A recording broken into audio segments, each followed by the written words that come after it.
ప్రముఖ పారిశ్రామికవేత్తలు గెలివి రామకృష్ణ, గెలివి చైతన్యలపై బిల్డర్ ఊరుకుందా మరో 50 మంది దాడి చేసి విచక్షణ రహితంగా కర్రలు, చేతులతోటి చితకబాదారు.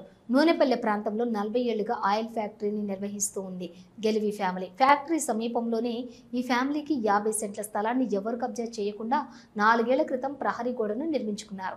కానీ శిల్పానగర్ ప్రాంతానికి చెందిన బిల్డర్ ఊరుకుందా దాదాపు 50 మందితో స్థలం వద్దకు వచ్చి ప్రొక్లైన్ తోటి ప్రహరీ గోడను పడగొట్టుతుండగా గెలివి రామకృష్ణ అడ్డుకున్నారు. అయితే స్థలం తమదేనని ఊరుకుందా వాగ్వాదానికి దిగి ఘర్షణ పడ్డారు. దీంతో రామకృష్ణను కొట్టారు. అడ్డుగా వచ్చినటువంటి చైతన్యను కూడా చితకబాదారు. ఊరుకుందా గ్యాంగ్ లో ఉన్న 20 మంది మహిళలు కూడా బూతులు తిడుతూ ఇద్దరిని కొట్టారు. కొద్దిసేపటికి పోలీసులు రావడంతో ఊరుకుందా గ్యాంగ్ పరారైంది. పోలీసులు ఊరుకుందను అదుపులోకి తీసుకుని విచారిస్తున్నారు. ఈ యొక్క సంఘటనపై స్పందించినటువంటి మంత్రి ఫరూక్ జిల్లా ఎస్పీ అదిరాజ్ సింగ్ రాణాకు కేసులు నమోదు చేసి నిందితులను అరెస్ట్ చేయాలని కోరారు.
హలో, నంద్యాల న్యూస్ 10 మీ చుట్టూ జరిగే సంఘటనల్ని మా దృష్టికి తీసుకురావాలి అనుకుంటున్నారా?